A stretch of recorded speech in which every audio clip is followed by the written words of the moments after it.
I'm Device from Australis, and welcome to Thorin's YouTube channel. It's a joke-free zone. Right, this is going to be another episode of Reflections, and my guest for this one is going to be Peacemaker, who is obviously a long-time Brazilian CSGO coach. So where I actually want to start, Peacemaker, is with most people who are like famous players, etc. I'm quite famous in my interviews. I don't really do that much about like when you start playing CS or like, you know, the first teams, Archer. That's sort of, I find it a bit hackneyed. Like it's kind of like what I leave to like mainstream people. But in your case, the reason I'm quite interested to actually know about like when your playing career was and what you were doing in the original versions of CS and stuff is because I actually think an interesting part about this conversation is going to be actually Brazil has seemed fairly resistant to coaching, and it doesn't really seem like the first place where people would imagine guys would voluntarily become coaches. So I wondered actually, what was your playing career like? How much did you play? How close were you on like a semi-pro level? It looks like you were like just almost in like some of the good teams with the big players, but you just missed them, right? Yeah, correct. And I think I started a long time ago, actually, like back in 2002 or something, when I think it was CS 1.3 or something like that. And when I started, pretty much as just like everyone, like you're like 15 years old at the time or something, right? Yeah, maybe worse, something right? like that. Yeah, exactly. So I was still in school, just going to internet cafes just for fun, you know. And I think I would say that I started like playing competitively, like probably like around 2006 or something. That's when I started like joining a couple teams in Brazil and trying to grind my way all the way to the top. But it was really difficult because like we had no support back then, obviously. Like it was really hard to compete. We're basically doing it just for, you know, the sake of like having a passion for CS, and that's mainly it. Like we had to, you know, pay everything by ourselves, basically. Like there was no support from the organizations and stuff. And I mean, the prize pool from the events was obviously pretty bad. We're competing for like keyboards, mouse pads, and that kind of stuff. So it wasn't necessarily like very professional as it is today. But yeah, like I started and I did compete for a couple teams. I actually met a lot of the professionals and people from the scene back in the days, you know, back when there was a Generation X, like G3X, MIBR, and all those guys. Like that's when I pretty much started following the competitive scene. And at least in the Brazilian scene back then, it was very dominant. Like those two teams were super dominant in Brazil. So it was really hard for the other teams to catch up. And it was just mainly like MIBR and G3X winning pretty much all the events. And there was a couple other good teams as well. But the funny and good part about back in the days was just the LAN environment. I think people had a lot of fun. Almost everyone played from LAN, right? People weren't playing from home on PC. So everyone was in the LAN cafe, right? Yeah, everyone in LAN cafes, and also like the practices as well. They were all happening on LAN, right? Like you're booking Right. with the other teams.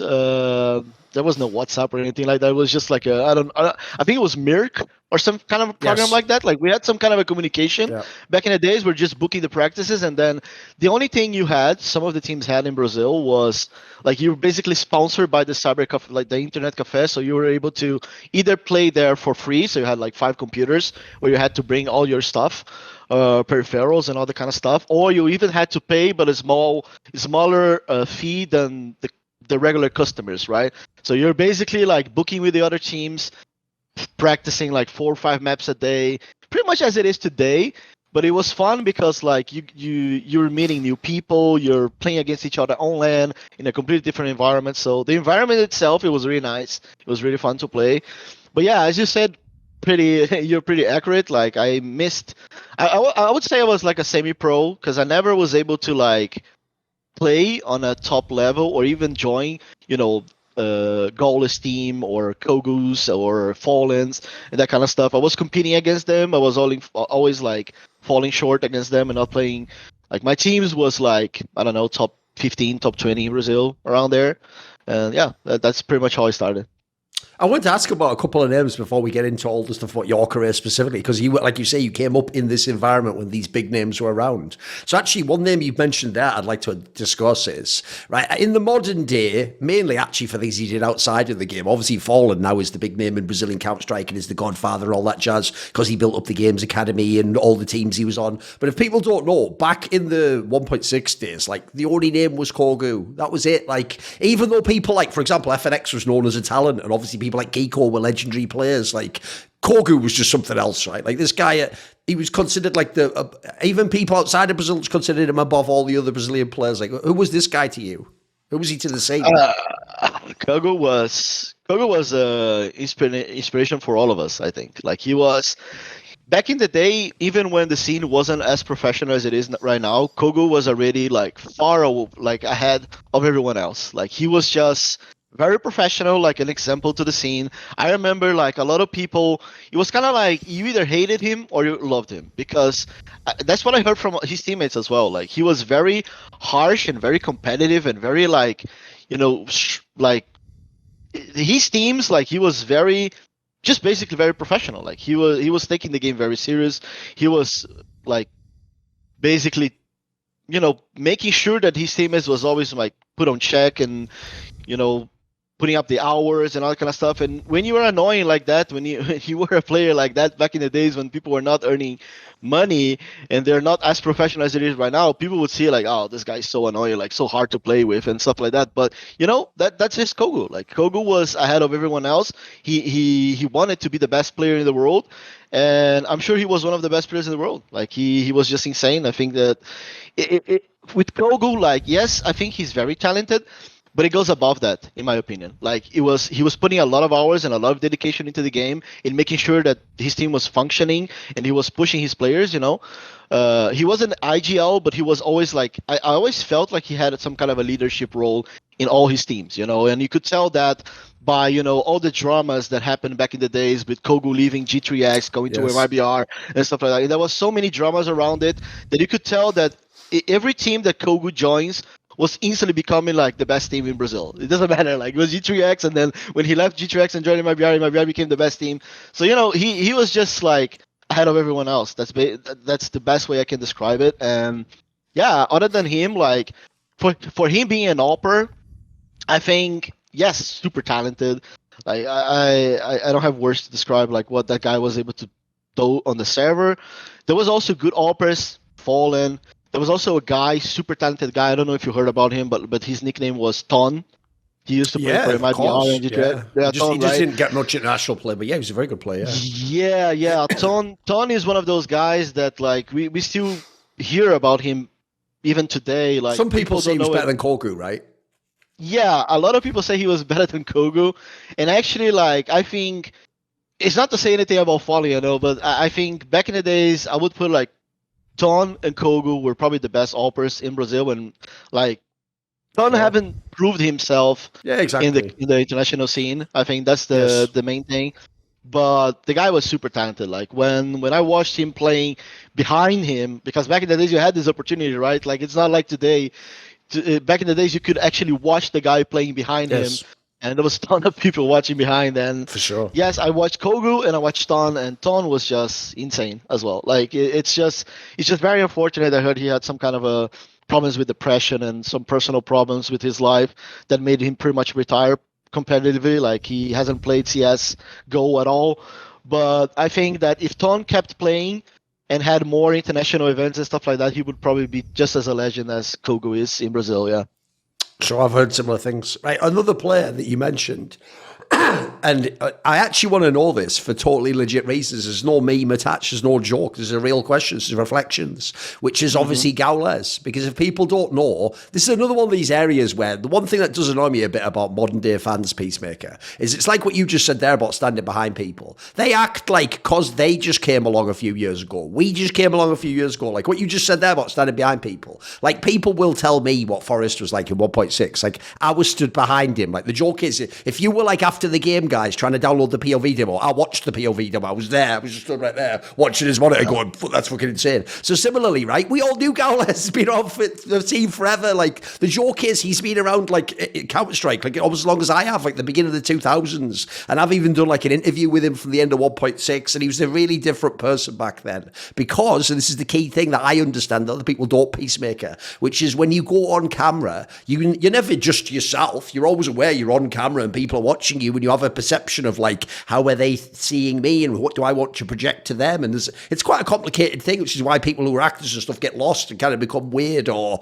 sometimes become like isolated and all these weird stories here. So back in the day, I remember gAuLeS was actually, funnily enough, one of the most like social people in the scene. He was like a really like fucking very outgoing guy. He was actually one of the easiest people if you were a foreigner to talk to of the Brazilian players. He was actually sort of one of those guys that people don't know. Back in the day, because we didn't have social media and stuff, everyone wasn't friends like they are in CSGO now. It's more like on each big team, you'd have like one or two players you could talk to who you know that guy speaks English and he's like sort of open to it. So you know, like for example, if it was like Fnatic or something, it'd be Khan and then obviously Taz from the Poles and stuff. gAuLeS was that guy if people don't know in the Brazilian city. He's the one that you'd go and see. But actually back then, I would have never said he was a guy with like a big ego or all drama. Am I wrong? Was this going on in the Brazilian scene? What happened? Like, give me your thoughts, because to me, he's a totally different guy now. Like, the stream personality gAuLeS is a different guy from 1.6 gAuLeS or whatever, you know. Oh yeah, definitely. Like gAuLeS became a completely different person after he started streaming and pursuing this career he has nowadays.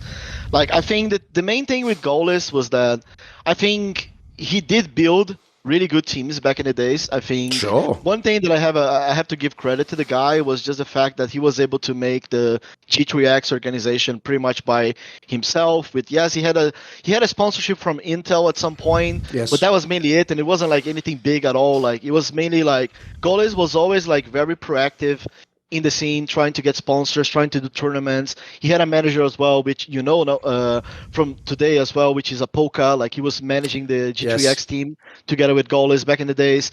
And both of those guys, they created a lot of tournaments in Brazil. They brought a lot of sponsorships to help the scene back in the days to grow and stuff like that. But gAuLeS, as you said, like he was like, that's how I see it, right? As being a semi-pro, I wasn't really like interacting with all the like top players back in the day. So I would say it's easier today to get to know those guys and to maybe shake their hands and stuff like that than it was back in the days. Because back in the days, there was like, I would say most of those players, they had massive egos. It was just like them they were just interacting with each other. If you're not as good as them, like don't talk to them, basically, is like the vibe in most of the scene back then. Yes. Yeah, exactly. So it was really hard to interact with those guys. But gAuLeS was different. gAuLeS was one of the guys that was always like super chill, super easy to talk with. And basically, I think the fact that he's streaming, he does show a little bit of that personality from back in the days. Now when he's streaming, he's trying to engage the community and do a lot of stuff for the community.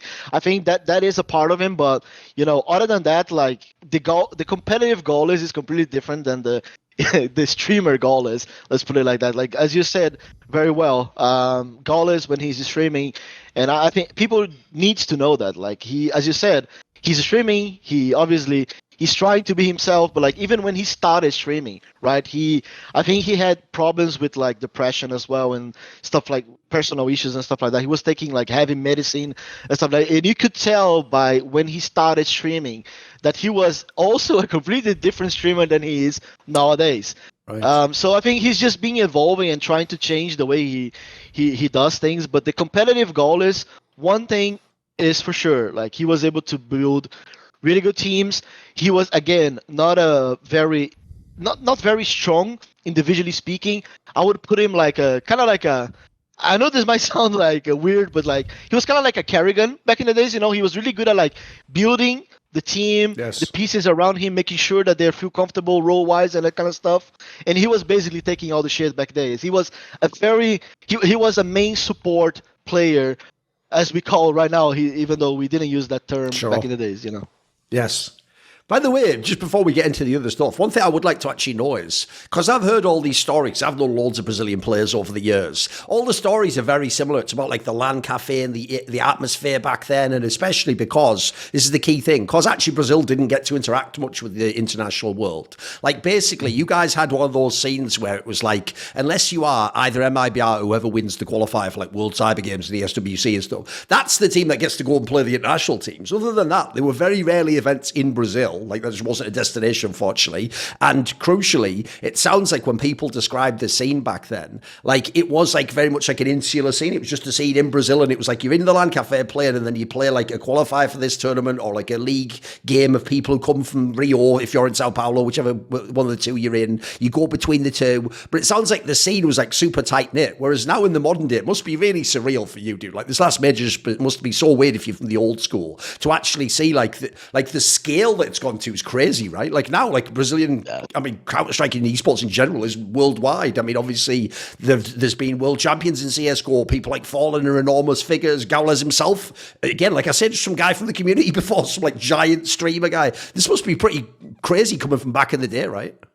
Yes, definitely. Like I think that's the biggest thing. Back in the days, as you said it very well as well. Like it was very tight. Like we're basically like the way that happened was we had a ESWC qualifier like every year, which basically you would go to Paris and play internationally. Then sometimes you had a WCG, as you said, something like that. But that was it. Like we had no other international opportunities. And if you wanted to go international, obviously you had to pay everything. You had to boot camp.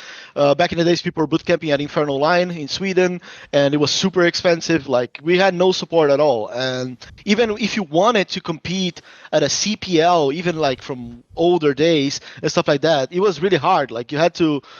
Like it wasn't as simple as it is right now to just basically like go to Europe, play online, try to qualify for an event. Like you couldn't play these qualifiers. It wasn't that easy, and there wasn't even like these qualifiers. You had to go to a LAN. You had to qualify. You had I don't know. It wasn't that easy. And in Brazil, basically, we had a lot of events like in your home city. So like in São Paulo, for example, you had a lot of events in São Paulo, and in cities around São Paulo, you would go to different internet cafes and compete as well. And some of those teams, some of those best teams like MIBR and G3X, when they had the time to do it, they're all like going to these tournaments as long as there was like a pretty decent prize pool and some of the best teams were competing. The main thing about back in the days was that if MIBR and G3X was playing a tournament, it doesn't matter where in Brazil, then everybody else would try to follow and try to go. That was it. Like if MIBR was and G3X wasn't playing, then there wasn't a tournament that people would see like as a prestigious tournament. Like why would we bother going there? Like the best teams are not there. Let's whatever. So that was mainly it in Brazil, and to see where we are right now with the scene, as you said, like it's pretty crazy. Like I think that. Just the fact that we have qualifiers nowadays and we are able to compete internationally, and we are able it's growing more and more throughout the years, and we are having more opportunities to compete and stuff like that. I think that's the biggest thing. Like I think the Brazilian teams, we're still a bit far away from European level of Counter-Strike. I think Brazilian teams should still have more opportunities to compete in Europe and to stay in Europe to actually learn. But just in general, like I think it's still great that we have these opportunities. Yeah, I'm just happy that we still have these opportunities, and it's growing. We're getting more and more opportunities every year, basically. For people who don't know, one of the other weird, peculiar things about the Brazilian scene is a bit like North America. When the CGS era happened, and CGS obviously had Source, not 1.6 as the main game of the thing, basically the whole scene just swapped to CS Source and started following that. Like there were some people, like fully if it was like gAuLeS and some of the others that stayed behind in like the second or third teams and became the next MIBRs and like went to the tournaments in Europe and whatnot. But basically people don't know it was mainly just Europe that stayed at 1.6. Obviously nearly all the Americas went CS Source. Now famously, right, this spawned what like at one point was a controversial thing where Fallen was in Source, and you remember he did that interview with HLTV, where now like this sounds like blasphemy to the church of 1.6, where he was like Source is more tactical. Everyone's lost their minds, like oh my god, even though half the people, to be fair, lose their minds. They never played Source, like they were just 1.6 fans. So I don't want to ask about that, but I did want to know like what was your time in Source like? Because obviously if you are a 1.6 fan, like back then you just play 1.6, it's just one game, that's it. So Source is a pretty different game. What did you actually like it? Was it good? Yeah, it was good, and I think that my professional period in Source was way better than in 1.6. Probably also because it was more tactical, and and I also started as soon as Source came out. So and I had the background from 1.6, but it was a completely different game, as you said. And my career in Source was better than in 1.6. And I think that in Brazil, at least, I remember, as you said about Fallen and stuff, when Source came out, I remember that Fallen was still doing the Games Academy thing and trying to teach people how to play Counter-Strike 1.6. And I remember that everybody was like hesitating to switch to Source, and Fallen was the main guy who was hesitating a lot about it. Like I don't think like the Brazilian scene, like most of the professional players, they believed that Source would become a thing, or CSGO and stuff like that. So they're all like, hesitating. And he was still like trying to teach people how to play Counter-Strike 1.6. And he had a huge community already. And so he was, teaching people how to play 1.6 when Source was coming out. And I think that actually hurt the Brazilian scene a little bit, because most of those professional players, cogu as an example, right? Like, and more players, they ended up not switching to Source, and I think when you think about like the Source mechanics and CS:GO, it's way more similar. They are way more similar than 1.6, right? So for some of those players who missed this gap between 1.6 and Go without playing Source, like I think that's when it kind of fell apart for them. That's why a lot of the players from back in the days, they all retired. They even tried to play CSGO competitive, but it was too much of a difference. And yeah, but we also saw Fallen competing Source, and some of the other players, they ended up switching at some point. But yeah, I mean, I think that's it. Right. Obviously, one thing that's quite strange, like I said at the beginning of the interview, is like coach wasn't even a thing back then. If people don't know, the term even was just manager. It just literally meant the guy who books the flights against the water. That really was the thing back then. So even in CSGO in the early days, obviously you weren't coaching at the beginning. There weren't coaches. Like you were playing for the first few years. That's what I want to quickly ask before we go into all the rest of the interview, which is, there was quite a few years you were playing CSGO, but just put it this way, I'll just explain it this way. For teams that don't have a page on Wikipedia, so they're not famous, it's not some big teams, just some Brazilian squad, I assume. So what was this? Who was Peacemaker at the time? Were you actually trying to still be a pro? Was it like, there's a lot of years here before you become a coach. It looks like Counter-Strike's like your life to some degree, right? Yeah. Peacemaker back in the days, like in CSGO, I was still trying to play professionally. Like, the thing about CSGO, when I switched, I used to play for that pro gaming TD Target Down, which used to be Fallen's team after some time, in Source, and then switched to CSGO as well. And we also had a lineup there. And in CSGO, when I started, it was pretty much like, I even remember the funny story, because when CSGO came out, there was this project with ZQK, Steel, and Fallen, I think, would later on join this team and stuff like that. It was mainly like one of the best teams in Brazil. And then I remember it was me and Zeus, the coach from Luminosity and all those guys. Like we're basically playing a lot of deathmatch back in the days, trying to compete for the last spot in that team. It was really funny because like me and Zeus were good friends and we know each other since the 1.6 days, and we wanted to be in this team in Pro Gaming TD. So we're basically like competing against each other, playing a lot of deathmatch and watching demos and trying to join and fill this last spot in the Pro Gaming TD roster. And then at the end of the day, Zeus was just better than me. He has also more experience than me. Played competitively in 1.6 and stuff like that. Had way more experience than me, so he ended up joining that team, and I kind of missed this opportunity, right? And that's when I kind of found myself in a situation where back in the days I had to study. I still had I was still going to university. I was working outside of CS, so I had to focus on my life, my personal life. So when CSGO came out, for me, it was like I tried to stay competitively for a little while, but then I just stopped playing. And it was just like back and forth. For me, I was, doing something else in my life. And then even when I had my first gig as a coach, I wasn't even playing. Like I was just following the scene and stuff like that, but I wasn't playing competitively or anything like that. I wasn't in a team or anything like that. Yeah.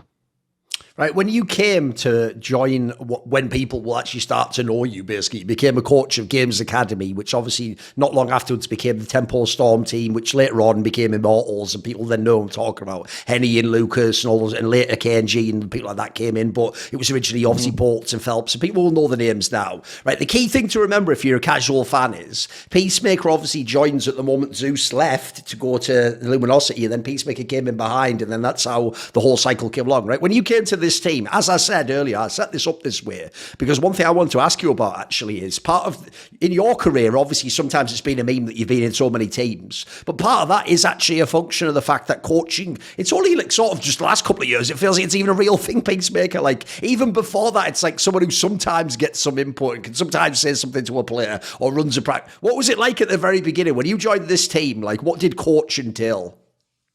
I mean, when the reason why I had this opportunity even to begin with was mainly because of my relations back in the days, right? As I said, I was a good friend of Zeus. I was also a good friend of Dad, the manager from Luminosity, and he was running the Luminosity roster back in the days.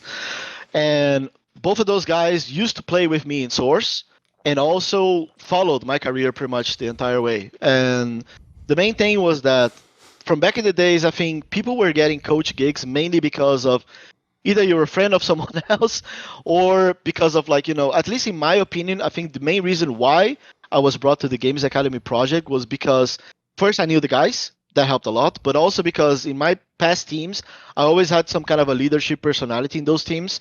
So I wasn't the guy like super strong individually who was pulling up big numbers and stuff, but I was always like I was either IGLing or I had a leadership personality in the team. Kind of like a cogu type of guy, being really annoying, being really, pushing my players forward to be like, hey, you have to be on time, you have to do this, you have to do that.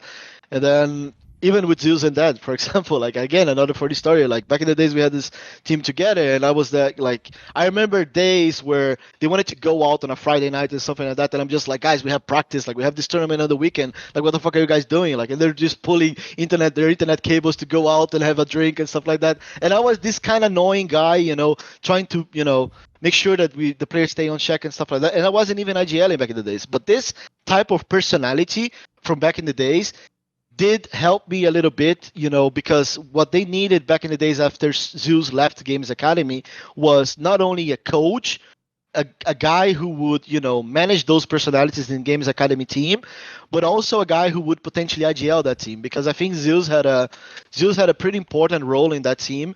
And he was also like helping. I don't remember who was IGLing back in the days, but I do think that he was helping a lot, controlling the way the team was playing. And as soon as he left, they needed a guy they could trust, and they needed a guy with experience as an IGL and with a leadership personality because, it was 5 young players who lacked experience. It was only Bailey Boltz who had experience in that team, and it was HEN1, Lucas, Showtime, and felps, right? And I pretty much joined with felps. Felps back in the days, no experience at all. His first main international opportunity. So, and I think that was mainly it. And then when I just said very well, like, I didn't study to be a coach, and I think most of the coaches nowadays, like nobody actually studied and read books and stuff like that to be able to be a good coach or anything like that. It was mainly about your experience from back in the days. Obviously, you do need experience to be a good coach, but also like connections. Basically it, yeah.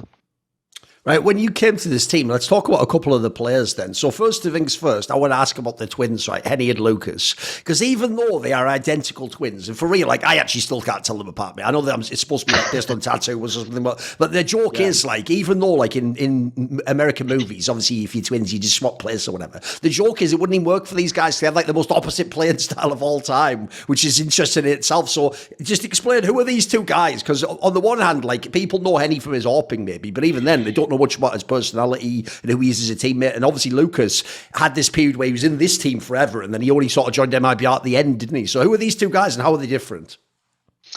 Well, even though they're twins, they are very different personality-wise. Like, as you said, I think what the best way that could describe is that, even though they're twins, so they're very connected with each other, right? And way more than people believe it is. And it is hard for people to understand that itself. Like, it is hard. But I think back in the days as well, like, it was just hard for them to be like super professionals. Like even though they had this opportunity, I do remember that I had a couple issues with them in terms of waking up on time, being on the PC when we have to go over tactical stuff and that kind of stuff. Like they're not very professional in that way, but they were both super talented. Like I think Lucas had a way more has a way more stronger personality than Henny has, and I think one of the reasons probably why Henny had better opportunities and kept playing, had better opportunities to play like for Furia and those teams was mainly because he has a little more like how do I say it? Like he doesn't have as a strong personality as Lucas. That's mainly it. Like he's a very chill guy, easy to go with, like very easy to adapt and put him on the team and stuff like that. He's not a guy that is gonna take a crazy amount of space or he's gonna create problems within the team and stuff like that. So I think that's the best way to describe. In the other hand, like Lucas has a very strong personality, very strong voices his opinion a lot, and I think that's the biggest difference between the both of them. But back in the days, it was just like I think we didn't have really big issues with those two, other than just like these small issues about them not being on time and that kind of stuff. But I think they're crucial because like they're both very funny guys, and when you have a team like we had back in the days with young players and stuff, like we're all pretty much having our first opportunity to play internationally, so everybody was taking it super serious. So to some extent, having those two guys very funny and entertaining and stuff like that, it kind of helped us a little bit. When we felt the pressure and stuff like that, those two would always like crack a joke or do something weird and stuff like that, and we would all like end up laughing and stuff like that. So it was pretty nice back in the days, at least to be able to have those two to kind of like calm down the nerves and stuff. With these two players, without, like, as you say in American, like throwing them under the bus, I just want to use them as an example for a second, because I know a lot of people who aren't from Brazil find them to be really confusing in the sense that, like, one, they just keep having to play together so many times in their careers, which seems to, like, what always seems to happen is it seems to mean that Henny has to, like, leave a team that's good and join a worse team to go and play together again. But here's the thing, I sort of do get that Peacemaker, because as you say, they're literally identical twins who have, like, a different relationship. It's not like just a guy that he knows as friend, like, it's literally his brother. So I sort of do get that in a way, but what I wanted to bring up was this, you touched on it there, is I've heard that these two players actually are a little example of something that actually is quite common in, I don't know if it's just Brazilian esports or maybe it's the Brazilian culture, you can tell me, which is basically, I was told, like, you may be expecting too much if you think that when all these people become like pro and get like a salary, that they're all going to be like the most diligent sports player ever, like all the time. I was told basically, like, because people grew up, especially if they didn't grow up with loads of money and they grew up just dreaming of playing CS, I was told once you get to the pro level, some people do just want to be like the example of Zeus and Tadeu you given earlier. Like, they want to be like, I'm good at the game, like I'll play like enough to be like good, and we'll go to the tournament. But yeah, of course after that we'll go to the party, and of course we're gonna have chill out after the tournament and take a bunch of days off and go. I mean, the joke is like do the Villa Mix thing and just go off for a week or whatever. Like, I've heard this is actually quite sort of like a common sentiment, because the vibe I get is almost like, this is almost like in American culture back in the day, like it's not cool to be the nerd guy doing all the work. It's cool to be the guy who's like almost the best, but sort of like just fucking doesn't even have to try. Like, yeah, whatever, guys. Like, I'm just cool. I'm just good. Like, is any of this true? Is there some of this to some of the players? Because I feel like when everyone wants everyone to be like Cold Zero at his prime and just be in a server all day long playing, like, you're not going to get that from all these players, right? Some of them maybe the rare ones, right? Yeah, definitely. And I think that's one of the biggest challenges for me as a coach as well, especially like, I would say like this, right? To be fair, when we started the Games Academy project and I met those players, I think we're all like very engaged and very like committed to that. But after, I think it's always like this, like when you start winning and you start having a little bit of success, and then you see like, oh, I can actually compete on a good level. Oh, I'm actually really good and stuff. And you start getting famous, you start getting a lot of followers, and then suddenly there comes like the financial opportunities to earn money with a lot of stuff, streaming and that kind of stuff. That's kind of for me like where some of the players that just lose track of like what they should be doing. Like some of them want to be the best players in the world, such as Cold Zero, as you mentioned. Some of them want to just earn money. Some of them want to earn money, have fun, and compete, and having those three at the same time. It's hard. I think it's hard, right? I mean, it's pretty hard. So Yes. it's so like that's the biggest challenge for players in general. I think is to kind of like have a balance in their lives in terms of like how much they want to have fun and how much they actually want to be professionals. But I just said yes. Like I think, especially without throwing them under the bus or anything, I think that's been one of the biggest challenges for Lucas and Henny, right? I think they were both super talented back in the days. Lucas could have developed a lot more as a player, in my opinion. But I think, I don't know if it's his friendships, I don't know if it's just his mentality or what it is, like that. I think if you compare Henny and Lucas from back in the days in Games Academy to Henny and Lucas from today, you just see like a massive difference of like not only personality wise. When you see Lucas talking, for example, or you have doing an interview or anything like that, even in the Furia days, you could tell that Henny grew a lot more, like in terms of like the way he sees, like the way he behaves as a professional in the scene than Lucas did. And I think that's the mainly reason why Lucas ended up not having as many opportunities as Henny did.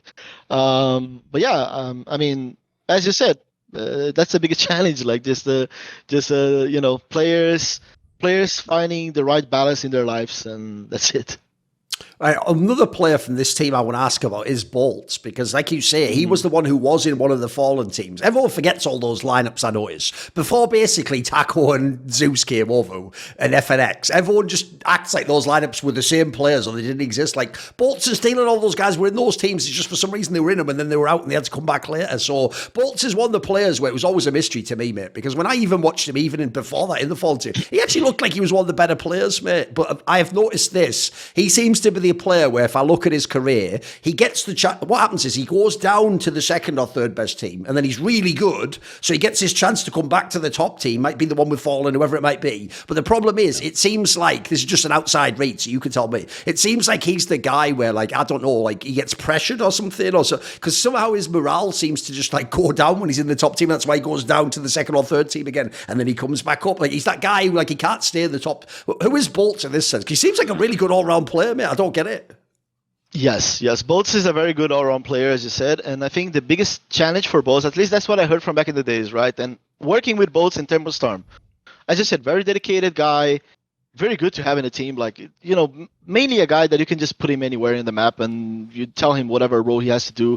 He was even IGLing with me back in the days. Like at some point, he even took over the IGL's role in the team, and we even won a tournament with him IGLing. So I think the thing about Boltz mainly is about like, him being comfortable in the team and not having anything disturbing him outside of the game. That's one of the things. And I think another thing is also like just the team environment. I think as soon as the team environment goes to shit because of whatever reason, then that affects him a lot. That like he loses a lot of confidence in himself and on his play style.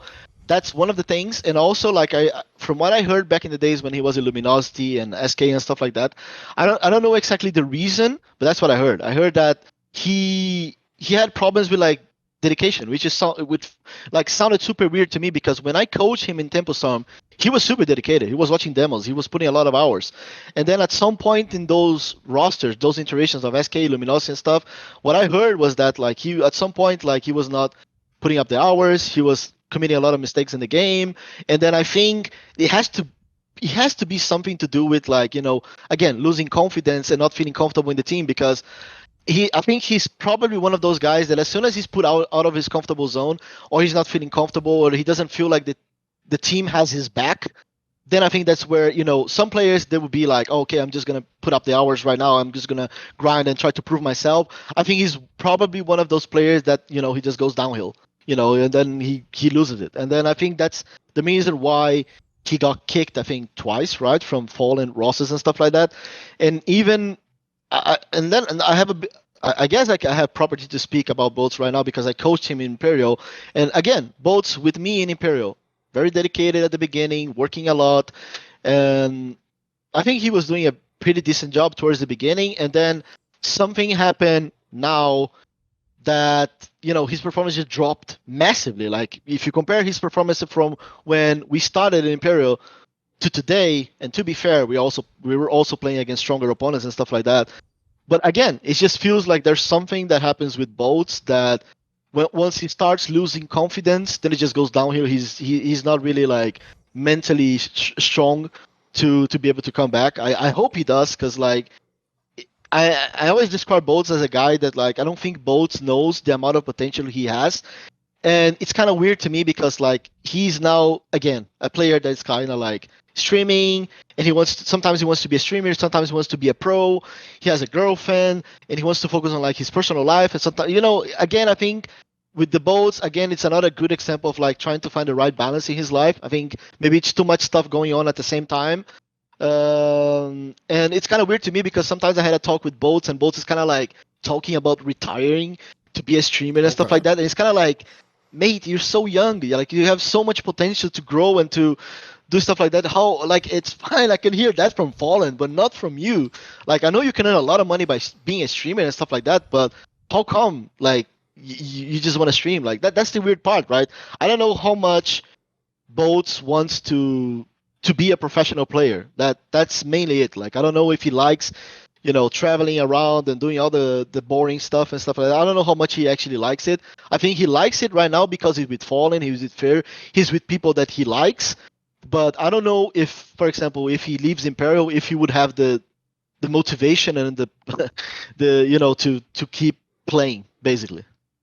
And then obviously I wanted to know about felps, right? I would say this. It's funny because in the Brazilian scene, there's a lot of people could have that title, like they say in America, like problem child, like they're difficult to deal with. Like obviously that could be FNX. He's been in and out of teams. He's got the wild personality. It could be like Henny. He sometimes doesn't want to go to the top squad he plays with. It's got to be Phelps, mate. And the reason why it's got to be Phelps for this title is because I don't think people know. Like if people only watch top level Counter-Strike and you only look at who wins the tournaments, you might think like, why are we going on about this player? He was good for a while, but not like, it's like, mate, if you ever go back this exact era of when you coached this team, you know that term, the eye test? This is the player that checks out on the eye test like a motherfucker. This guy, his aim's just unreal. Like when he's making aggressive moves, I remember watching him being like, dude, this guy's like fucking Olaf Meister or something.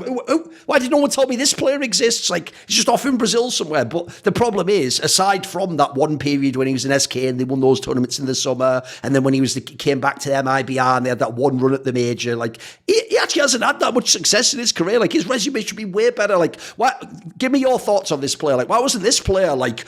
In my opinion, for real, this guy should be up there with like it should be like Cold Zero, Furf, Fallen, Phelps. Like these should be the names, dude. Like the greatest CSGO players ever from Brazil, right?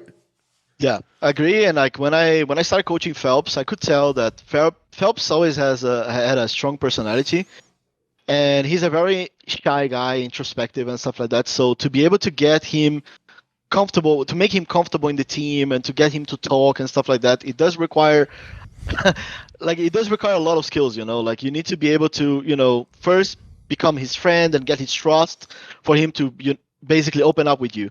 And I think that's probably, from what I heard and from what I experienced with Phelps, the main issue with Phelps is just about his personality. I think that what I heard from SK days and coaching and me coaching him as well, it's just like he's super shy. He's very like on his own zone, doing his own thing, and he wasn't really a guy that was having fun and stuff like that. He wanted to basically most of the time just be by himself and talk to his girlfriend, talk to his mom and stuff like that. He was very, I think Phelps, it was very hard for me, and like I have to say this, like I did have issues with Phelps back in the days because like Phelps was, as you said, like super talented and stuff like that, but it was hard for me to get through him and talk to him and stuff like that because he was very introspective. So back in the days when I didn't have experience, it was hard for me to understand why he was like that.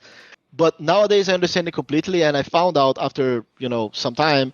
And the thing with Phelps is that he's very attached to his family. Like I think for a young Brazilian player as him, to be outside of Brazil, away from his family, away from his mother, away from his girlfriend and stuff like that, it took a massive toll on him. Like he can stay mentally focused for a period of time, and then after some time, it's just gone. Like he starts getting very I don't know if the word is depressed, but like he started getting sad basically. Like he misses his family, he wants to go back to Brazil, or he wants to bring them to be with him.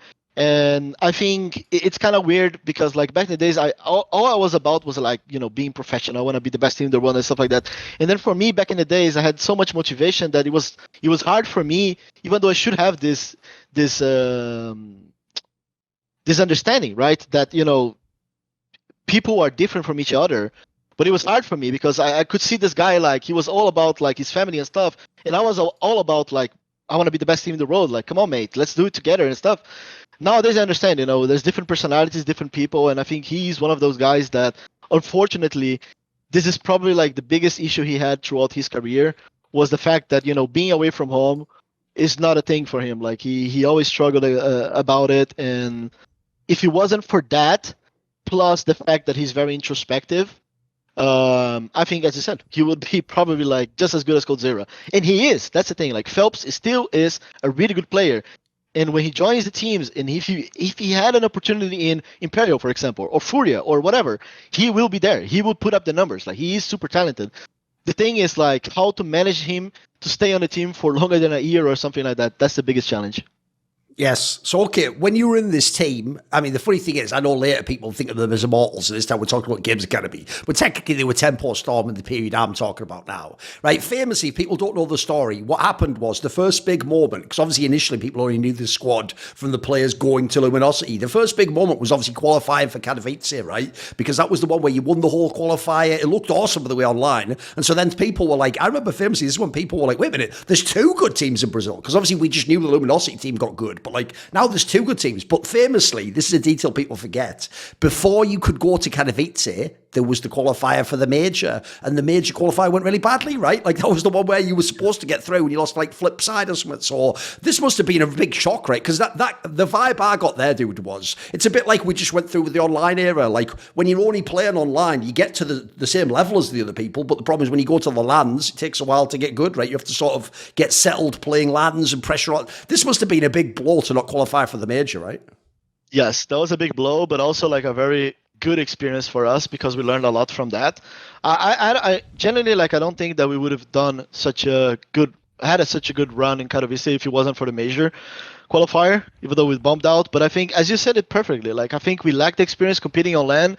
I think that was like a big, that we definitely felt the pressure. Like, I could tell that, we were a strong team. Everybody was putting up like as one of the teams that should go through back in the days because of our online performances and stuff.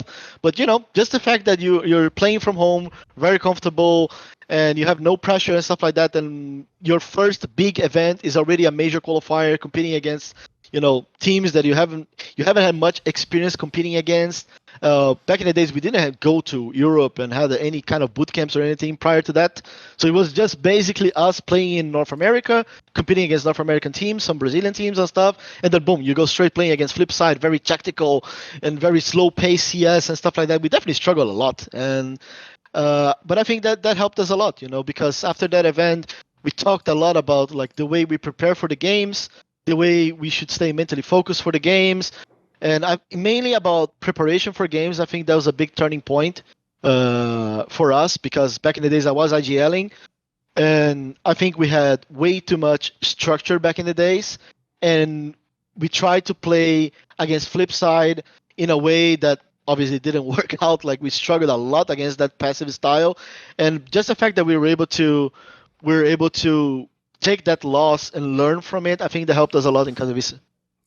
When you did go to Katowice, though, it's funny that you had this like heartbreak at the major qualifier, because when you did go to Katowice, it almost seemed like it was like the dream that you must have thought when you were online and you won the qualifier. Because in this tournament, like, it was where people don't know, these groups were mega stacked back then. This wasn't like the days when bad teams qualify. Like, all the best teams in the world are at these tournaments. And when you look at this group you guys are in, you're beating like Virtus Pro, like Envious are the major champions, and people don't know. Like, these are like the best teams in the world, like, and making the quarters. And quite frankly, by the way, similar to what I said before about like the levels. Like, that match that you guys had against Na'Vi in the quarterfinals, like, if you guys actually had experience, you would just win this match. This was like a classic example everyone knows where, like, the up-and-coming team, like, the favourite just holds on. If you just sort of wait long enough in a match, I always say, like, the experience eventually just wins, like, that's why if you're the underdog, you got to beat the team to dude, I mean, fucking whatever, FaZe almost found this out yesterday, you got to just beat him 2-0, haven't you? You got to just get him out the server as soon as possible. So give me your thoughts on this. This must have been like a fucking surreal experience, this event. Yeah, it was surreal, and I think that I think the best of one format throughout the group stage kind of helped a little bit competing against those teams, and we're always able to end up playing one of our comfortable maps. I think we were very good on Cabo back in the days, and some of those teams even allowed us to play Cabo. I think NVS is a good example, right? We ended up playing Cabo against them. I think that helped because not only we felt really comfortable, but it also helped us to get confidence going in the tournament.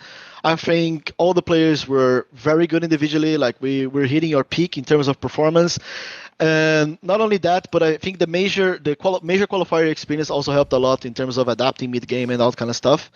But yeah, as you said, very accurate. Like when we went to the series against Navi, it was really a dream coming true, right? Being on stage and all the atmosphere, like it was crazy. Like again, there was a little bit difference, like I didn't feel like the pressure got to us or anything like that in that specific event. Even though we're playing on stage, and I think we were just like extremely happy, and we were just wanted to prove ourselves basically. Like, and we got so much confidence after the group stage that I didn't really feel like anyone was nervous or anything like that. The biggest issue, as you said, was just lacking experience, like on the server. Like, we were playing again against a team very strong on Navi, very methodical CS back in the days, like super hard to play against, and it just gave all of us flashbacks from the Flipside game. But we did show in that specific game, even on the Mirage, which was the third map, we're up 10-5, if I'm not mistaken.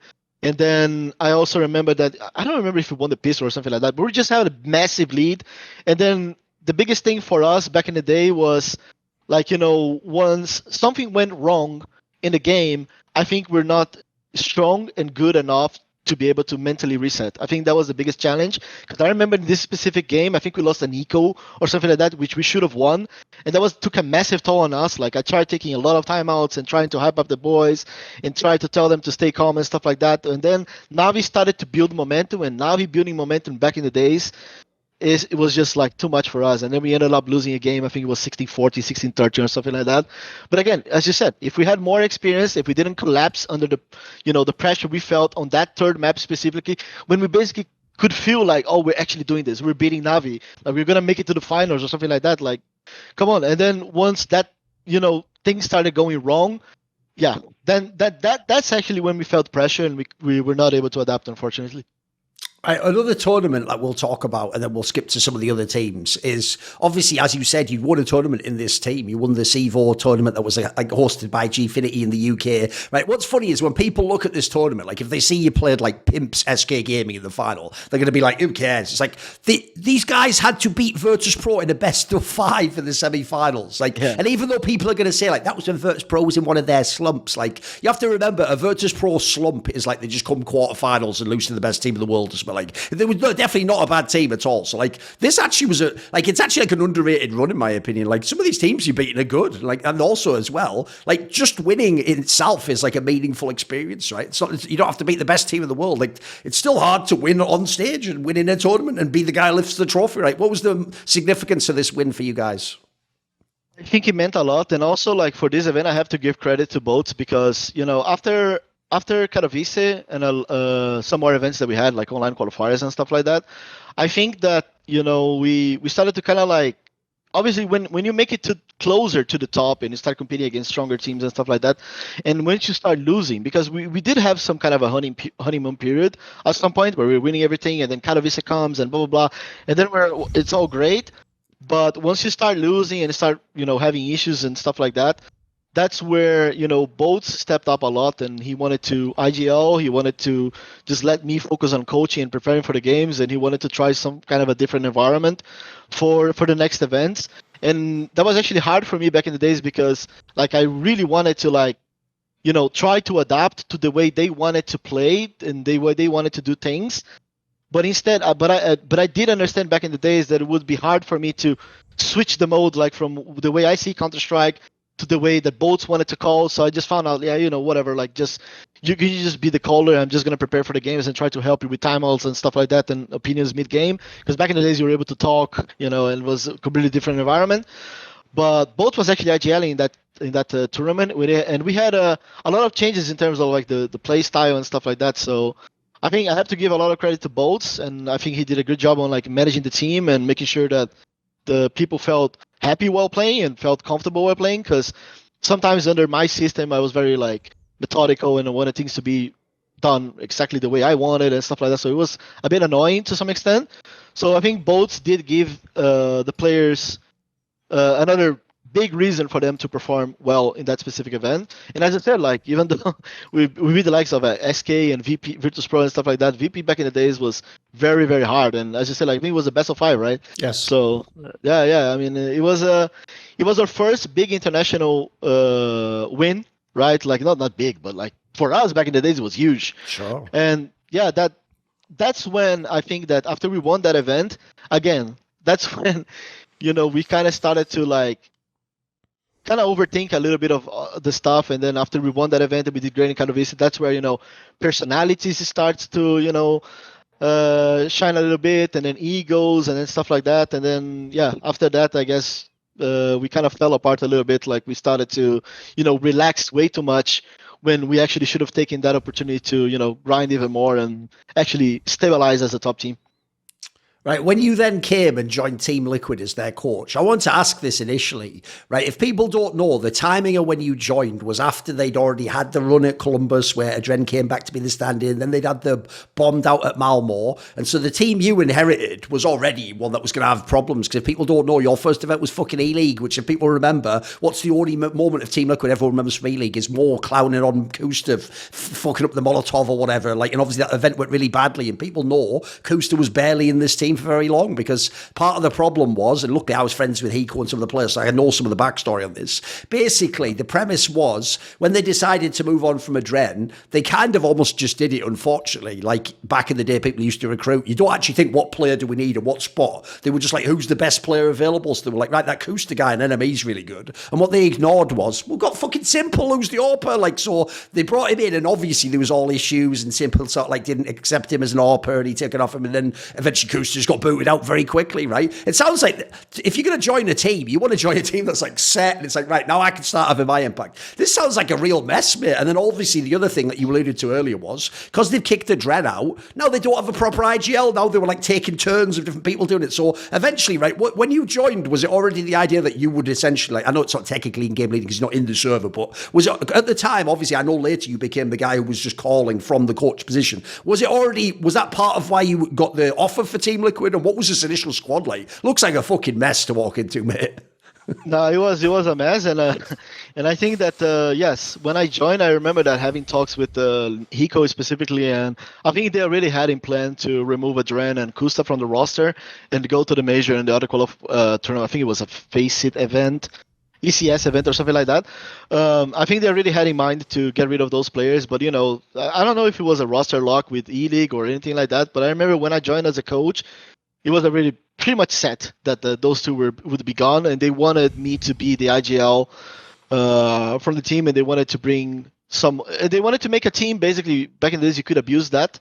So they just wanted to make a team where all 5 players would just basically focus on shooting people and doing their roles the best way they could, with me calling from behind. That was mainly it, yeah. But I remember that when I joined, even though it was a mess, I took that as a massive opportunity for me, because like first I really wanted to try to IGL in English.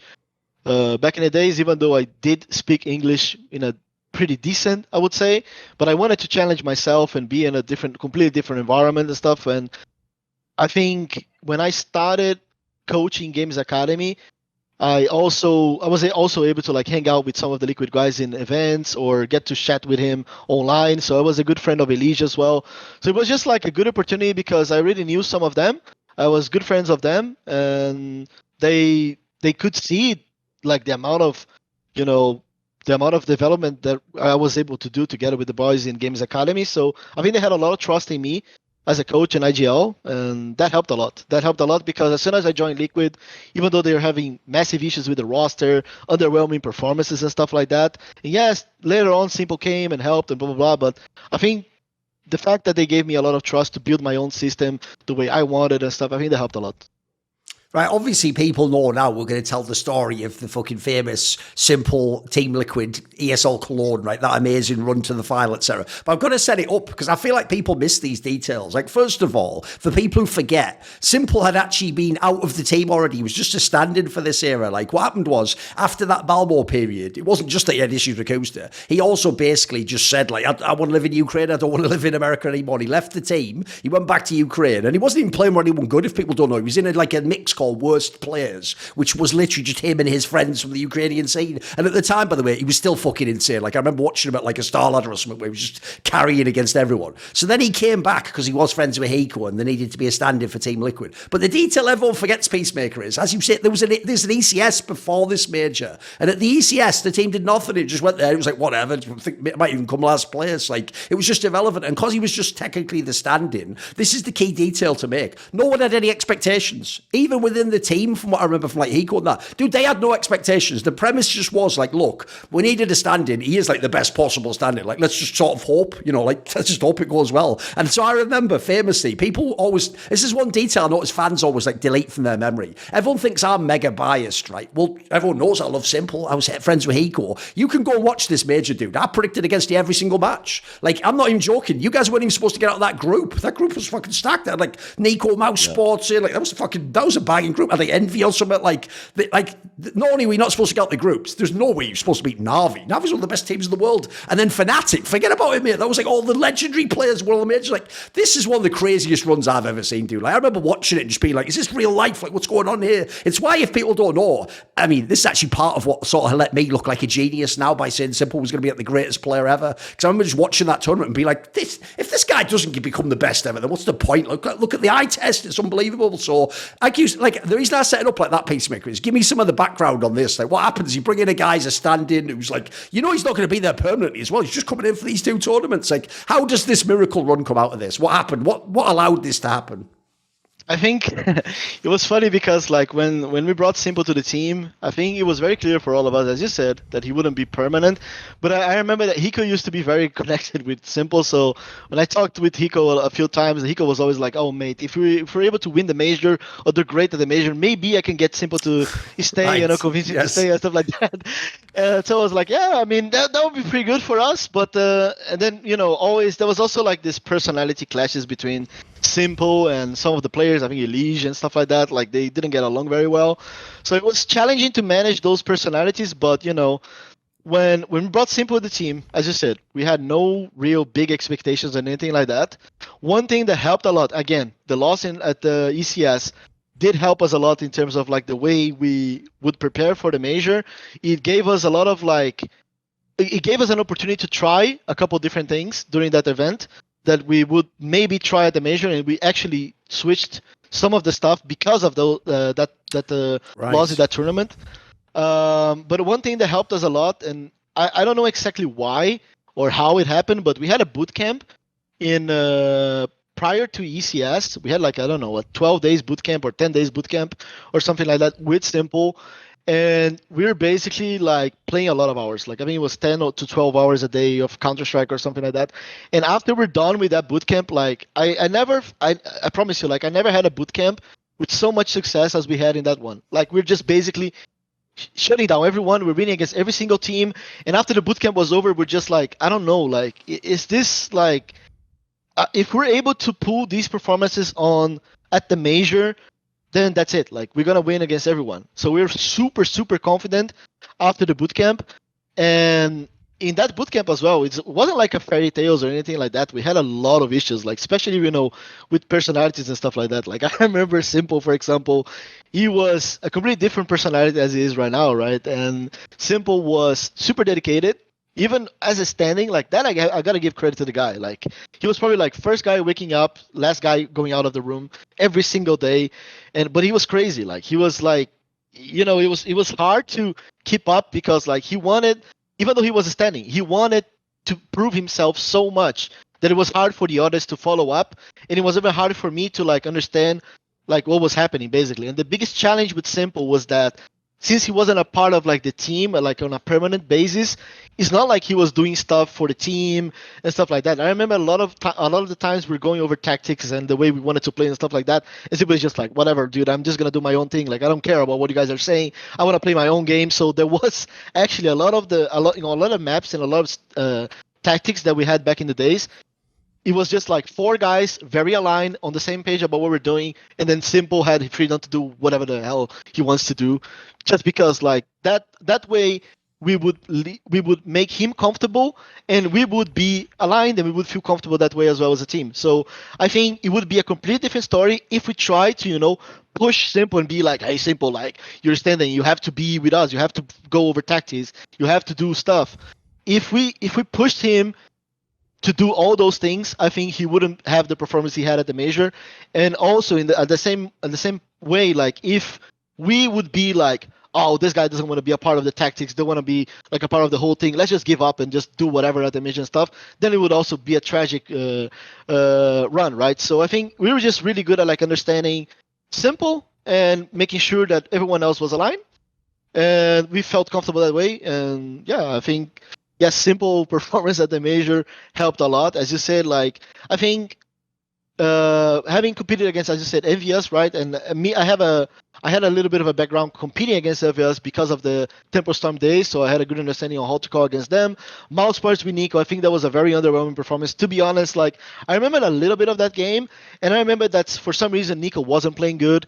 Like, to be fair, I think Nico was already a superstar back in the day, like super talented, and I don't think he had a good game. Maybe if he actually had a good game in that series, it would be a different story. I think he just had an off day, like they were just not playing as good as they should. That helped us a little bit. And then yeah, going against Navi and Fnatic and stuff like that, I think once again, I think we had a really good understanding on how to compete against those teams. Also because we have practiced against those teams a lot in the bootcamp. And again, we just gained so much confidence and understanding of like which way we should call and play against each one of those styles. Because back in the days, you could like the Fnatic way of playing was completely different than the way Navi used to play, right? And we just had a really, really good understanding of how we should play against that specific way of Counter-Strike. Yeah, that was mainly it. You said there, like, essentially use like the classic style of like you just let s1mple do whatever he wants, that we'll sort of like play real Counter-Strike over here, right? Give me a sense of like when you have s1mple on your team, is he like, what's his vision of how he's going to play the game? I think for s1mple, it's like this. He's it's hard to describe it because like he has a very good feeling of the game. And I even said it in the broadcast during the major that s1mple for me is one of those players that he feels the game a lot. And if you play scared against him, if he feels like he has space to do whatever the fuck he wants to do and have space to do all his peaks and feel comfortable in the game, that's when s1mple just pops off. And it has been like this ever since I met him, when I coached him. And yes, he has developed a lot and he has been the best player in the world, like in my opinion, and has proven himself. But I think the main thing about s1mple is that he's super dedicated. Like again, people just see s1mple as like as a super talented player, like gifted or whatever. Like, oh my god, this guy is insane. But s1mple does put a lot of hours into the game, a lot of hours, and he did dedicate himself a lot to the game back in the days to be able to be where he is right now. And I think that helped a lot. And the biggest challenge for s1mple from back in the days to today was mainly, I think the biggest challenge for him was, again, his personality, being away from family, just like felps, for example. You know, it was hard for him to be out of Ukraine, away from his family and stuff. And I think he was able to, over time, understand what was needed and found the right balance in his life. And that helped him to find balance in Counter-Strike as well. Like nowadays, he's super consistent. But it's just hard. Like the way s1mple sees the game is that, like, I don't know nowadays. I think it actually has changed a lot. But back in the days, like he already knew, in my opinion, he already knew that he was ahead of a lot of the players. So he knew that he had the potential to carry Liquid, to carry over the team, and he was just a lot better than a lot of those players individually. So I think it was right. It was a good choice for him to have that personality to be like, you know, I wanna do my own thing because I am able to shut down those players, you know, because I'm just way better individually than them. And I think he proved that. And if he didn't have that strong personality, and maybe he wouldn't be the player as he is right now, you know. In this year, 2016, one thing we saw, to touch on something you said earlier, was when you were in Temple Storm, that team was famously very good on Cobblestone. Then he came to Team Liquid. This team was really good on Cobblestone. Then even when s1mple left, famously the whole reason that ESL New York run happened was fucking winning on Cobblestone against everyone. What is it about Peacemaker and Cobblestone? What do you like about this map? I think I learned a lot with the Brazilian guys, to be honest. Like it wasn't a Peacemaker's Cobblestone or anything like that, but I think like the map itself, back in the days at least, it was it was a map that, yes, you could do a lot of strategies, you could do a lot of stuff, strategically speaking, like a lot of wall smokes towards B, you could run fakes and stuff like that, and I was really good at that back in the days. But also, like, it wasn't a map where you could switch up the pace and rush and do rushes and fast pace CS, which was something that I didn't like back in the days. Like, my teams used to be teams that we either had a lot of like methodical stuff, like slow pace style, letting the players work on getting, developing map control, or like a lot of like fakes and stuff like that. So I think that's one of the main reasons why we were able to play good on Cobble, because it's just like the map is so huge. There's not like a map where you can play fast paced CS and just rush everywhere. I think that's mainly it. Right. What a player, if people don't remember, the timeline went like this. Even though, like, technically they'd actually already behind the scenes, like, signed Pimp before s1mple came to stand in again. But obviously, like, s1mple had to play the stand-in events. And then after that, Pimp came in to replace him. But at the time, obviously, like, you'd rechanged all the roles. Like, Pimp basically was like the support player or something, right? So, like, as you said, the vision at the time was, like, if Peacemaker's like the coach IGL, everyone else can just be players, right? I remember when this move happened, like, some people blamed Pimp, and obviously he wasn't a star player like he was many years back in the day in Denmark. How would you say this lineup of Team Liquid was? Because it was obviously a very different type of team. Like, it had a lot of elements, right? Like, on the one hand, Hiko's maybe coming off his boil and not getting as good at the game anymore. Like, Nitro's good, but like maybe hasn't broken through. Like, EliGE starts to get good. It's a team again. Like, I would say it's like, in English you say it in flocks. Like, everything's changing, everything's moving, right? So what was this era of Team Liquid like when you got the Pimp lineup in? It was a bit weird because, like, I don't remember exactly the main reasons, but I remember that s1mple wasn't like our main option back in the days for the team. I think we tried a couple different players as well, but I don't know if it was financially or like because of contracts and stuff. It was just hard to get the players we wanted. But Pimp was one of the options, right? And I remember that, like, we also brought JD. JDM was already in the roster, right? Yeah. So when we brought Pimp, obviously, like, when you go from s1mple to Pimp, it's a massive difference in the team, right? And it was a little bit weird because, like, after we had such a good run in Cologne, I remember that, this is some inside story, right? But I remember that, again, remember when I said that maybe we could have kept s1mple in the team? I remember that during Cologne, he was already hanging out a little bit with the Navi guys and stuff like that. But I remember talking to Hiko a couple of times, and Hiko was like, dude, I think if we just made it to the finals of the major. Maybe if I talk to s1mple, we could get him to stay in the team and stuff like that. And then I remember that I don't remember exactly why, but I think EliGE didn't want him in the team. The environment itself, it wasn't healthy. Like, it wasn't healthy. So I understood the reason why we didn't even try to go that route and try to keep s1mple in the team. But after that run, I think the team kind of felt like a little bit weird. I think Hiko wasn't happy about the fact that we didn't even try to keep s1mple on the roster. And then suddenly we're playing with Pimp. I think it was a very weird period. I think Pimp did try his best and during that period, but it was just like too much for him. But I think one of the biggest issues we had with that iteration of the roster was, I think, to be fair, like, me and Pimp didn't get along very well.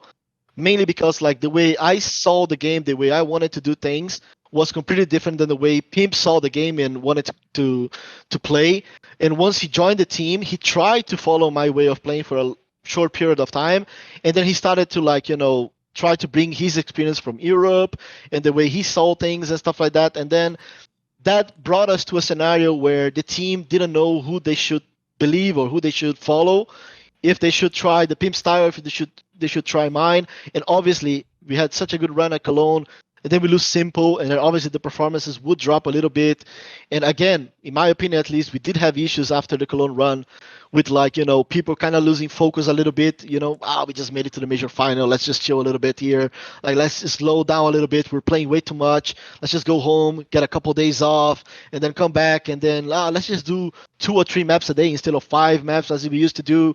So once you slow down like that, and then you relax, and then you bring a new player, where instead of relaxing, unfortunately, you have to put up the hours to be able to make that guy feel comfortable and you to feel comfortable as a team. We did actually the opposite of that. And then that's when problems started. We started losing matches. We started losing confidence. And then, yeah, I wasn't really great as well as a coach. an IGL to be able to, calm down the team and be like, hey guys, this is my way of calling. Like, calm down. Like, it's a process. We just started with a new roster and stuff like that. So for me, back in the days, I was a little bit harsh, because at some point people are questioning my calls and stuff, and I'm just like, guys, we just made it to the major final. I was calling like, come on, let's believe me. And I wasn't good, and I wasn't as good as I am right now today as a coach to be able to explain them about the process and stuff like that. So for me, back in the days, it was just like my way or the hard way kind of thing.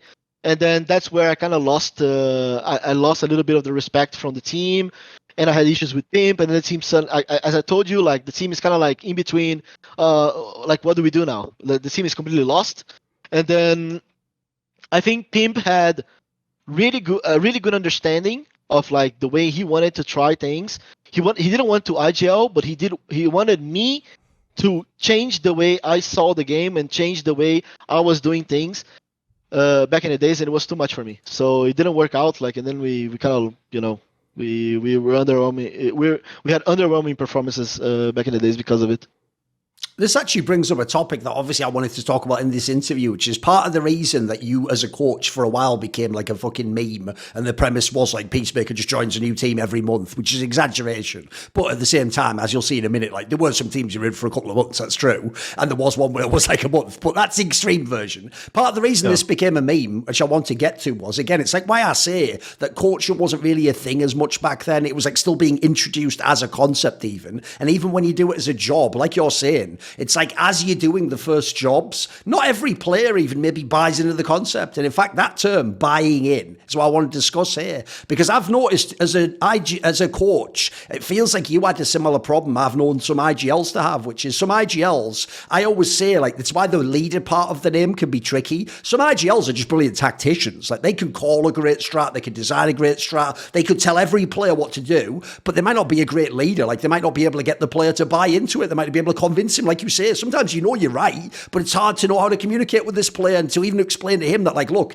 even though you don't think what I'm going to do is good, it's actually even going to be better for you, mate. Like, if you can understand, like, what I'm trying to get you to, we're all going to be better. Like, it sounds like this is something that's been part of your challenge in your career, right?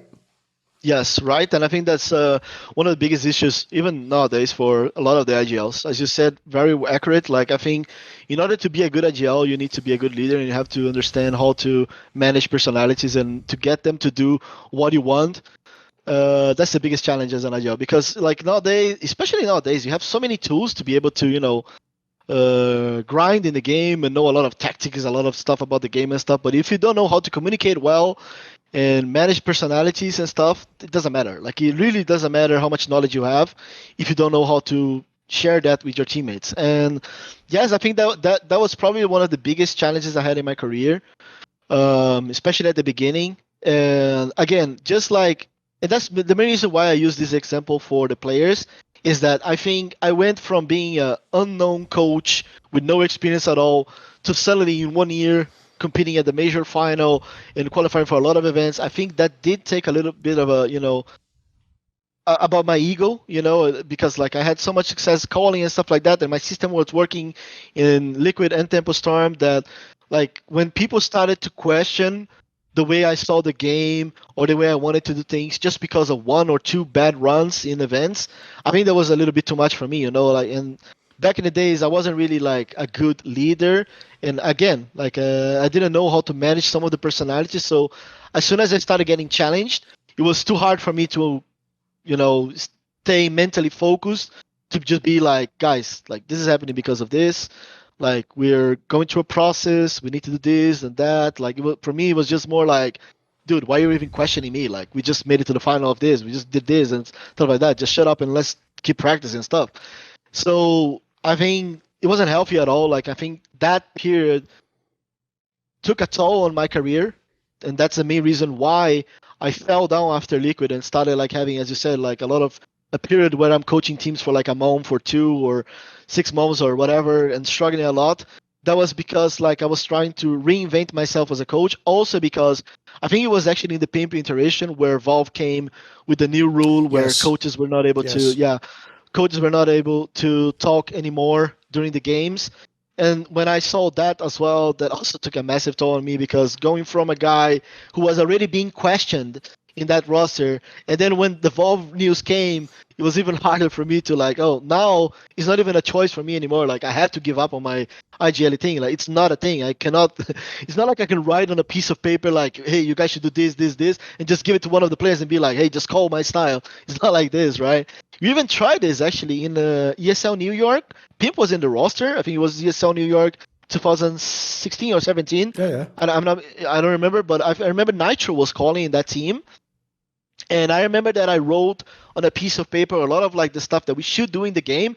Obviously, he didn't have to follow all of that, but it was a kind of like a guide, of like things that I think that could work to help me to call and stuff like that. And he actually used a little bit of that, and the other was just mainly him, obviously as an IGL. But after that event, and after some time, I realized like that I would have to go under a period where I had to change my mentality a lot if I wanted to stay in the scene as a coach and stuff like that. And it took a toll on me. It took a long while for me to realize that I should change my approach as a coach. Yeah.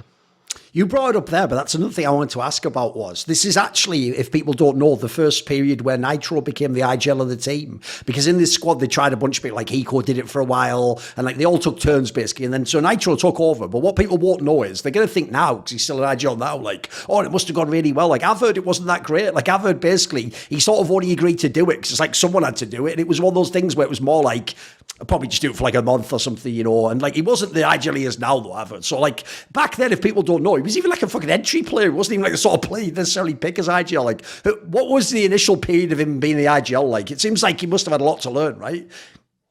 Yeah, he had a lot to run, but I think the thing with Nitro is that he's super chill guy, very easy to talk with, and I think he had not only the trust from all the players, but he got along very well with everyone.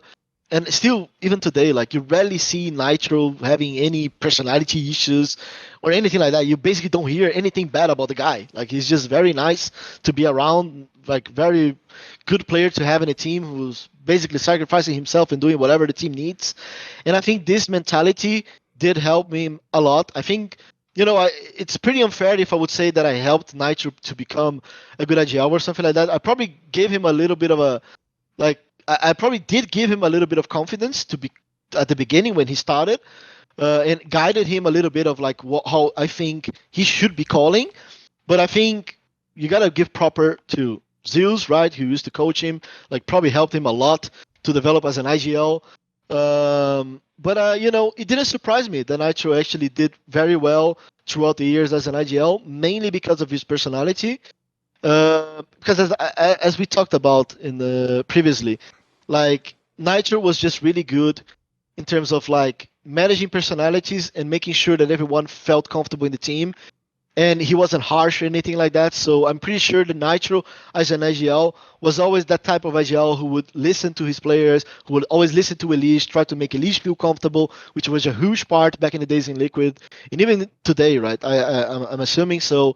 I think Nitro was just very good at like understanding each other differences and making sure they all feel comfortable in the game. And definitely Nitro is not the type of guy who's gonna be like demanding stuff or trying to control everything and make everything his way and stuff like that. So I think he's one of those good examples for me as a guy that may not be like super. Maybe he doesn't have like the knowledge of like Kerrigan and Glaive and those type of IGLs, but he's probably really good at like managing the personalities in the team and like understanding like where to put all the pieces and making sure that they have a system that functions to some extent. Yeah, I think that's it. This was the era of Team Liquid for me when EliGE really started to break out individually. In fact, I've even told the story before, just because knowing some of the behind the scenes stuff. Like, as you say, because the premise was basically like Hiko secretly just wanted s1mple to stay the whole time. So as you say, he thought like if we make the major file off, we win the major, like I can convince Steve from Team Liquid to just pay whatever it costs. Like if it's $1 million, whatever, it's worth it. Like, look, this guy's going to win the world championship. So like his whole thing was like, we've got to get s1mple because he understood like this guy's fucking insane. But I've heard like a bunch of the others players were either just like in the middle, so they were like, look, I don't really want to, but if it happens, it happens. But I've heard EliGE really was just like, nah, fuck it, I'm out, I'm not on that move. And I even heard he was almost just, like, I've heard basically whether this actually happened or not, the gist of it sounds too good. If this is a movie, this would definitely happen. I've heard there was even a convo where it was like, Hiko or something like that said to EliGE, like, well, who's going to carry if s1mple's not here? And then EliGE was like, me. And it's like, he actually kind of did though, I'll give him props. Like, he became really good after this dude. Like, who was EliGE as a player? Because obviously now, again, people are going to know he flourished into a really great player. But back then, there was a bunch of names that could have been good in America. No one, he wasn't like the surefire one everyone was picking back then. Yeah, I mean, I don't remember that conversation specifically, but I do remember us having dinner after Cologne, and I think like we're all s1mple was not with us. I think it was actually the day of the final or the day after or something like that. We're having lunch or dinner. I don't remember exactly, but I remember we're all sitting at the table and we're talking about like, hey, we just made a major finals. Like, should we try to keep s1mple? And I remember that EliGE wasn't like, no, like if you guys keep s1mple, I'm out or something like that. But EliGE was like, guys, like, come on, like, I don't want this environment. Like, I don't want to be a part of an environment where I'm doing a lot of the things while the guy doesn't want to be a part of this or doesn't want to be a part of the team environment and stuff. Like, that would make me very unhappy, you know? And once we heard that, we kind of, like, at least I understood that, like, EliGE was so good, right? Even at the major, I think EliGE was putting up good numbers and stuff, and EliGE was super important for the team back in the days as well because of his role, because of the amount of potential he had. And I'm going to touch on EliGE a little soon.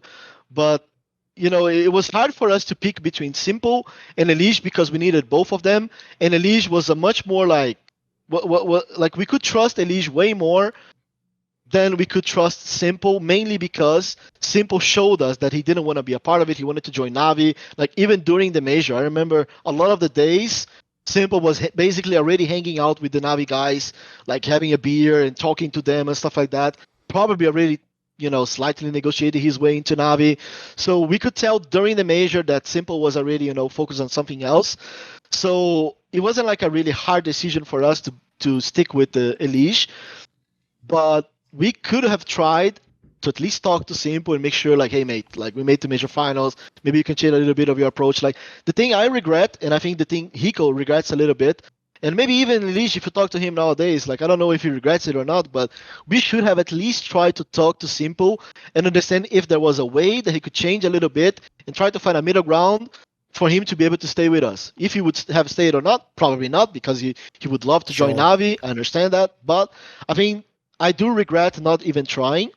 But the thing with EliGE, like, when I started coaching EliGE, right, EliGE, still up until today, was one of the players that when I sat down with him to talk about Counter-Strike, he's just insanely smart about everything. Like, he does put a lot of hours into the game, dedicates a lot to the game, and he's one of the players that when I sat down with him to talk about Counter-Strike and my way of thinking about Counter-Strike, the way we should play or whatever, he was one of the guys challenging me and questioning my stuff in a very smart way, in a way that I would be like, oh, I actually didn't think about it that way. You're actually right.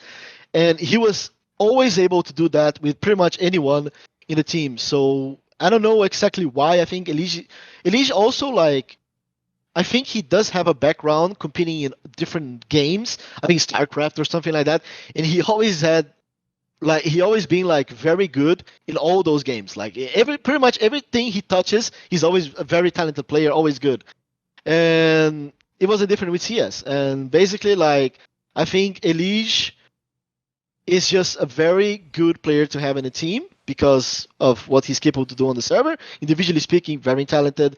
But I think, you know, the biggest challenge with EliGE back in the days, at least, was, again, personality-wise a little bit. You know, it was I remember us having a little bit of issues with EliGE when it comes to, like, putting him out of his comfortable zone, because he was a guy that really wanted to be in his comfortable zone because to play the way he wanted and stuff.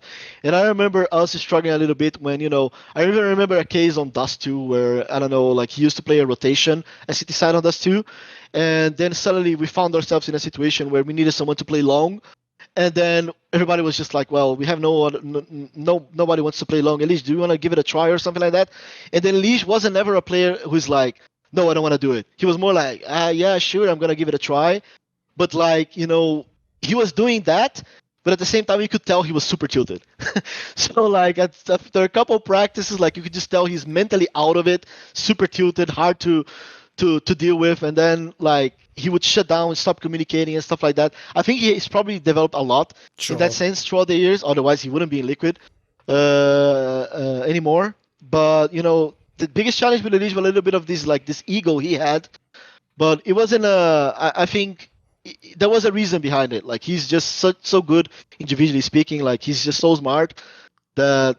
Yeah, I mean, nowadays I understand why he had a little bit of an ego, because if he didn't, he wouldn't be the player as he is nowadays. Yeah, this touches on something that in my content, people who followed it a long time will know this. I was actually one of the people who brought this story out, which was, I famously did it just to show people there's different types of personalities in the game. So famously I said, when they had the team before with s1mple, like anyone can see that s1mple has problems because he's just very blunt. Like he'll just tell you straight, like the joke is he's one of those guys who doesn't have the filter. He'll just say out loud out of his mouth like, you're shit and you didn't do a good enough job and you should just do what I say. Whereas it's like everyone else will be like, whoa, you can't just say that to someone, like, but s1mple will. He'll just say it like, he's just a very straightforward person like that. So the thing is, if someone like that's getting angry or upset or stubborn or what doing, it's really obvious to everyone that there's a problem. But I always said the thing about someone like EliGE is it's way more subtle, because as you said there, none of the things the person's saying makes it seem like there's any issue. Like he's like, yeah, I'll do it. Oh, okay, I'll give it a go. And as you say, it might just be like he's just gradually like it's getting to him a little bit, but he doesn't say anything about it. And so I wanted to know this because it feels like this must have been the other challenge for you in your Team Liquid period was you also had a culture clash. Like you're thinking, look, I can speak English, they speak English, we're going to understand each other. But the difference is, in a Brazilian team, I've no doubt all the fights and the drama, it's like it's just obvious, it's in front of your face.